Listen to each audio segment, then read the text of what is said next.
going to talk to you guys about this Kalshi predictive marketing. It's certainly been trending, and we saw a ton of Super Bowl activity this past weekend, overtaking Vegas. Means it's probably here to stay, and we're probably going to see more of it. So we're going to dive in and talk a little bit about these predictive markets. Really, I think that you want to compare these if you're looking at your current familiarity of sports betting in the lines of two things. One, it's like a cash out feature. Two, it's really good for future betting. And so we'll talk a little bit about both of these and how I think they relate. And we're going to put a test case together here with PGA golf betting. We'll talk about the Pebble Beach Pro-Am here because, there's a number of ways that you can use Kalshi predictive marketing here. You can look at things like weather. You can look at things like current events. You can look at things like speeches and will certain words be used. And I saw like tonight's Philadelphia 76ers New York Knicks game. Will they say the word alley-oop? So some of this may be a little bit more difficult to trade on than others, but I think when it comes to PGA, we've got some certainly, crown jewels of the PGA, like guys like Scotty Scheffler that go out there and their price tag is maybe plus 300. So $3 earned for every dollar that you invest on a future bet with Scotty Scheffler to win a golf tournament. Is it warranted? Well, implied probability tells you this guy can win one of every 4 golf tournaments. And that's probably on the low side, right?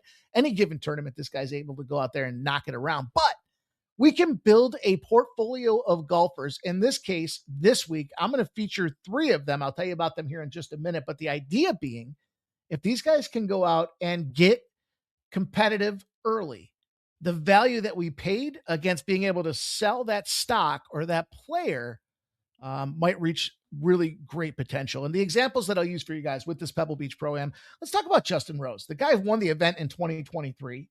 He just had a big win at Torrey Pines a couple weeks ago. So, Justin Rose, very capable of being competitive at any given time.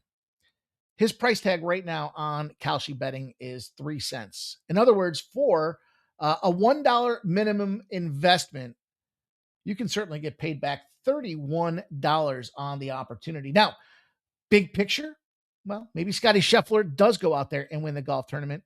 However, if he goes out and Justin Rose shoots a 66 on day one, maybe that 3 cent price tag moves to 15 cents. His equity, his likelihood to win the tournament gets better because he came out there and fired in the first round of the golf tournament. So if we sell that investment, that Justin Rose investment, we just made 400% profit. That gives us an opportunity to reinvest in either other golfers or other sports and future opportunities. So I think that's how we're going to look at Kalshi betting moving forward, is trying to tag ourselves to futures betting. And specifically, we want to build portfolios in the PGA business. So I'm looking at 3 golfers here. I'm looking at Tommy Fleetwood.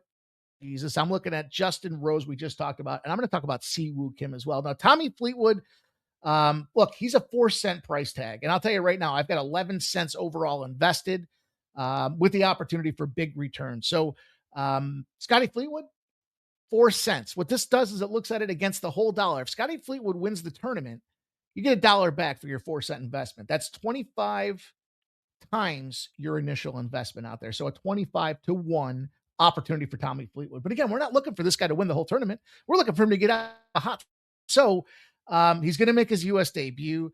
He's played well at Pebble in the past. This course is more shot shaping over ground and pound or grip it and rip it opportunities. And he's the reigning FedEx champ. So 4 cent price tag seems like an inefficient market for us to capitalize on. I'm going to look at Siwoo Kim. He's a consistent ball striker, 11 straight top 25 finishes in his recent performances out there. And I think he's a really solid player at 4 cents as well. So a 25 to 1. Again, we'll have Justin Rose at 3 cents, Siwoo Kim at 4 cents, and Tommy Fleetwood at 4 cents out there. It means we have an 11 cent investment. We are looking at these guys paying out as much as 25 or 30 to 1 if they do win the event, but we're looking to try to find a way to capitalize and trade these stocks or sell these plays as these guys outperform their expected potential pre-flop. That's the way I think that we're going to use the predictive tools and analytics. Leave a comment. Let me know if you think of other plays, other examples, or scenarios where we can utilize these tools. But had some fun talking with you guys about it. Make sure you like and retweet. Subscribe to the Sports Money Network. I'm like an addict, do I gotta have it. I ain't even playing, got a really bad habit. If it moves, gotta grab it, fuse like a magnet. Lose, won't have it till I'm doomed in a casket. I ain't playing, got a weird mind. If you work 8 hours, I'ma work 9.